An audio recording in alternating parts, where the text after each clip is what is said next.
Pessoal, agora o problema 4, tá, dessa lista é um probleminha que vai envolver representação gráfica de alguns processos termodinâmicos envolvendo gases ideais. Tá? É uma representação gráfica de processos termodinâmicos no diagrama PV e no diagrama pressão por temperatura. Tá? Então, eu não fiz o desenho aqui no quadro, né, vocês têm anotado aí no enunciado. É uma sequência de 4 processos, tá? E aí ele vai fazer uma série de perguntas em cima desses 4 processos, tá? Aqui eu já comecei a adiantar a solução, mas a gente vai discutir cada caso.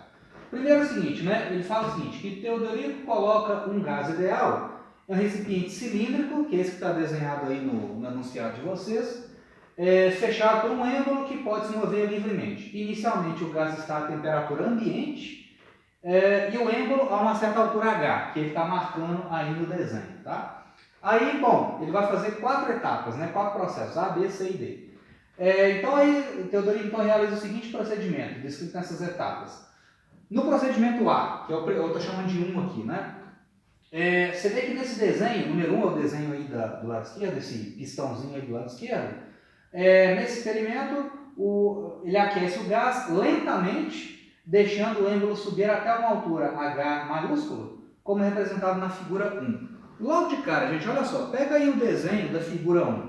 Você tem o gás confinado e um pistão que tem um peso constante e a pressão atmosférica em cima do pistão é sempre constante. Então a força com que o gás está sendo comprimido é sempre a mesma. Então durante esse processo de expansão, no caso do experimento 1, esse processo de expansão necessariamente é um processo isobárico, porque a pressão sobre o gás é constante, né? Consequentemente, a pressão que o gás exerce no pistão também vai ser constante, porque o aquecimento é lento. Então, eu vou considerar que esse pistão está subindo em equilíbrio. A resultante de forças é zero, né? Então, o tempo todo, é parecido com o exercício que a gente fez agora há pouco. A força que o gás exerce no pistão equilibra o peso do pistão junto com a pressão atmosférica. Como é tudo constante, eu tenho um processo isobárico. Então, logo de cara, eu já posso colocar essa informação aqui que vai ser importante. O processo 1 é o processo isobárico. Aí, na etapa 2, né, continuando a aquecer o gás, ele coloca areia sobre o pistão, tá? Sobre o êmbolo, na verdade, aos poucos, de forma a mantê-lo fixo na altura H, como mostrado na figura 2. Se você olhar aí na figura 2, então, o gás continua sendo aquecido, tá? Só que o pistão ele está fixo, porque a pessoa vai colocando um tanto de areia em cima desse pistão, né, aumentando o peso dele, consequentemente aumentando a pressão sobre o gás, né, e a volume constante, né, porque justamente a ideia nessa segunda etapa, o pistão está fixo, ele está sendo aquecido com o pistão fixo. Então, necessariamente, o processo 2 é um processo de aquecimento isovolumétrico, tá? Aí na etapa 3, em um certo momento, Teodorico para de aquecer o gás e aguarda até que o êmbolo desça e retorne à altura H inicial, como mostrado na figura 3. Então no desenho 3 aí, ó, você tem o pistão com um pouquinho de areia em cima e esse negócio está descendo lentamente até voltar à altura inicial, ou seja, até voltar ao volume inicial. Como o peso dessa massa de areia, junto com a pressão atmosférica, junto com o peso do êmbolo, é tudo constante, então esse processo de descida é um processo isobárico. E o gás está sendo resfriado, porque o cara parou de aquecer, então o gás esquentou um tanto, nos processos 1 e 2. Aí depois ele começa a entrar em equilíbrio térmico com o ambiente, começa a ceder calor para o ambiente, o pistão começa a descer. Mas ele então é um processo de resfriamento isobárico, ok? É o processo 3.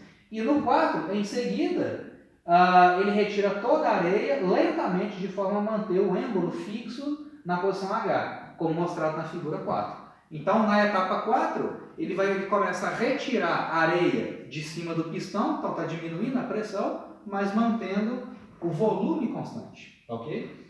Então, o pistão está fixo na etapa 4, ele vai retirar partículas, né, vai retirar massa de areia da parte de cima do pistão, então a pressão diminui, mas a posição do pistão é sempre fixa e o gás continua resfriando. Então, é o processo de resfriamento isovolumétrico. Tá? Então, isobárico, isovolumétrico, aquecimento, no 1 e 2, 3 e 4 é um processo de resfriamento isobárico e isovolumétrico. Tá? Aí na letra A, ele pede para a gente representar essas etapas, todas essas 4 etapas, nesse diagrama aí que ele desenhou. Né?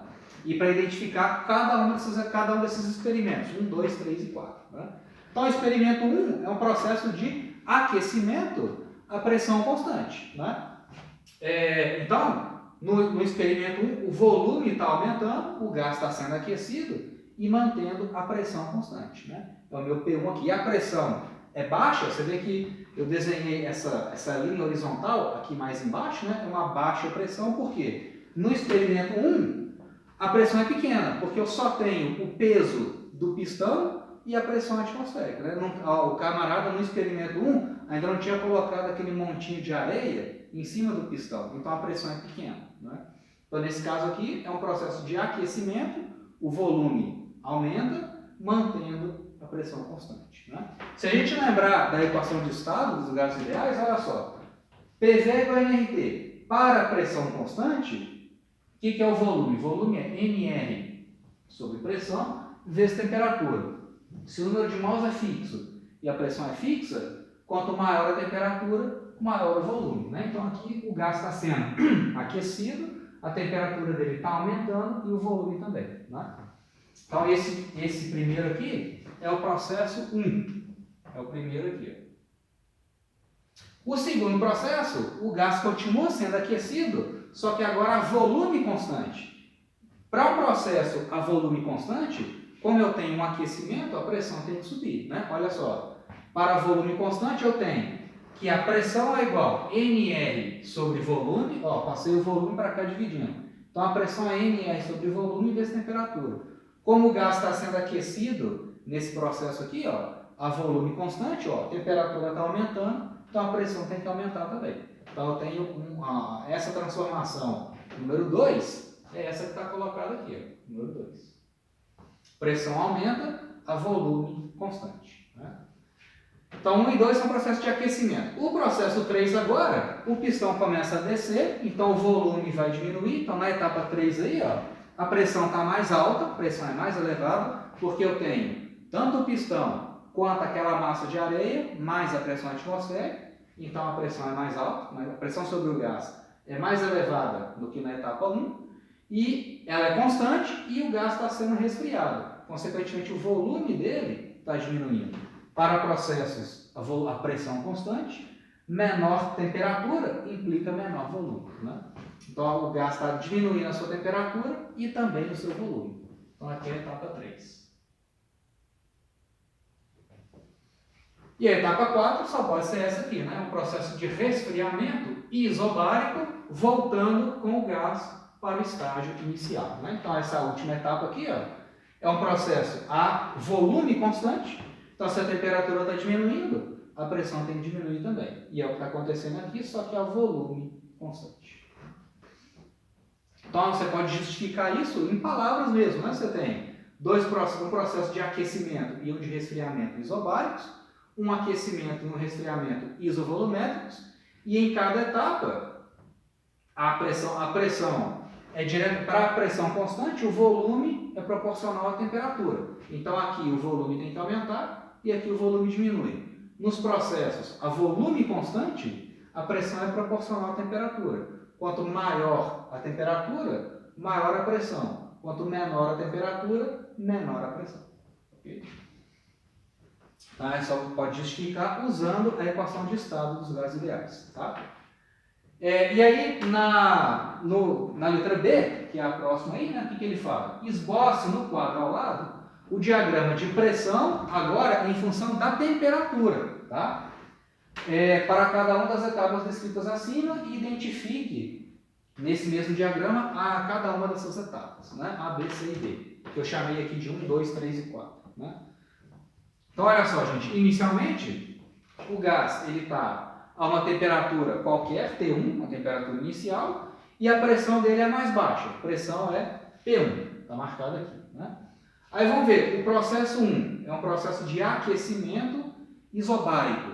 Então, vamos ver como é que fica um processo isobárico no diagrama pressão por temperatura. Vai ser uma linha horizontal. O gás está sendo aquecido, só que a pressão constante. Então você vai ter uma linha horizontal, assim, um esboço, né? Dessa forma.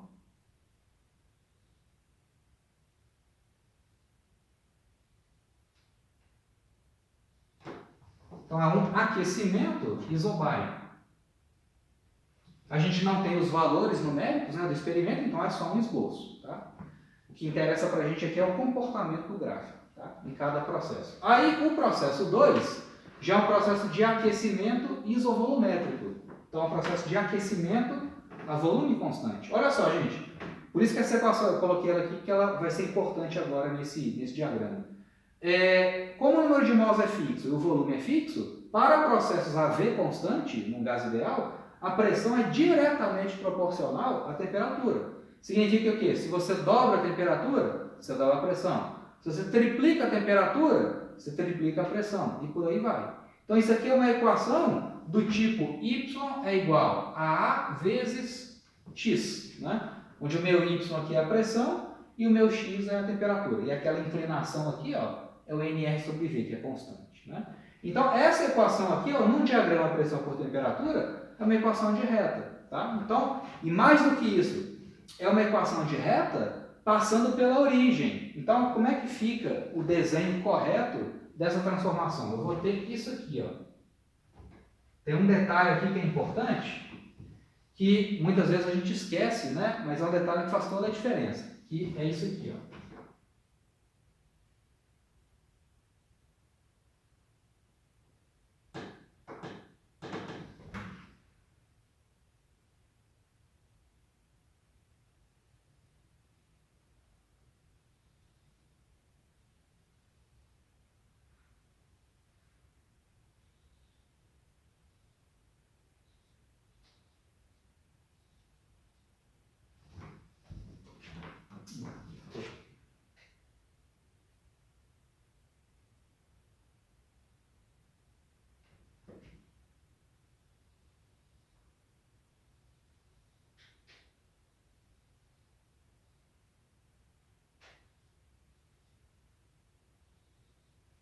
Qual que é o detalhe aqui, pessoal? Esse aqui é o processo 2.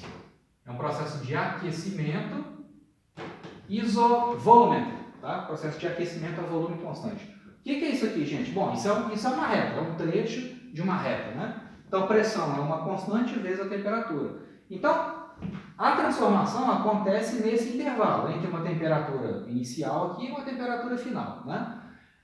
Mas o prolongamento dessa reta, ela passa pela origem do meu sistema de coordenadas P e T, que é justamente o que eu tenho aqui, né? Se fosse possível eu resfriar o gás até o zero absoluto, a pressão dele no zero absoluto seria zero, né? Então é o que essa equação está dizendo.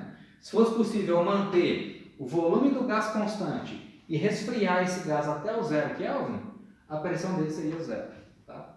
Então é só uma questão de rigor, né? Essa é uma equação de reta, mas o prolongamento dessa reta passa pela origem. Ok? É só um rigor matemático na hora de representar. Essa curva, ela não tem qualquer inclinação. A inclinação dela é tal que ela passa pela origem. Tá?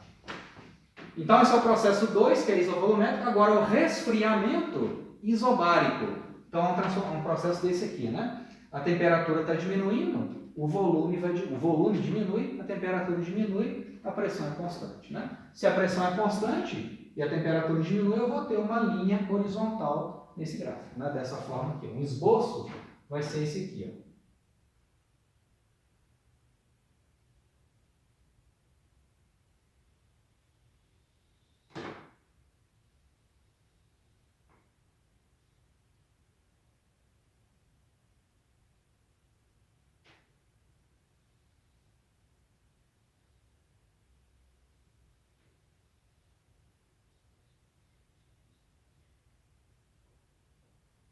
Então, um esboço é simplesmente, né, uma linha horizontal com a temperatura diminuindo. Né? De novo, a posição exata, né, de cada um desses vértices aqui desse conjunto de transformações, a posição exata depende dos dados experimentais. Eu teria que ter o número de mols, teria que ter os dados do problema em cada etapa. Né? Então, ali é simplesmente um esboço. Tá? Então, esse processo aqui é um processo de resfriamento, a pressão constante, né? Resfriamento isobárico.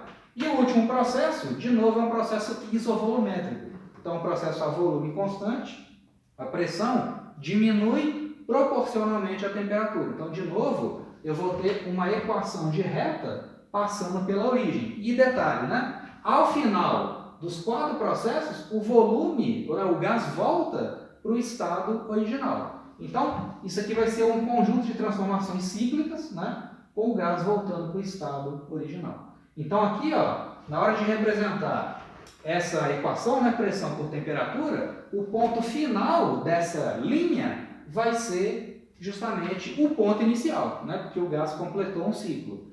E mais do que isso, né, essa reta aqui, ó, vai ser então uma reta dessa forma, passando pela origem pelo mesmo motivo. Né? Porque essa equação aqui é uma equação do tipo y é igual a vezes x. Então, quando se x pudesse ser zero, a pressão seria zero. Né? Então, uma reta passando pela origem de novo e fechando o conjunto de transformações. Então, eu vou ter uma coisa desse jeito aqui assim.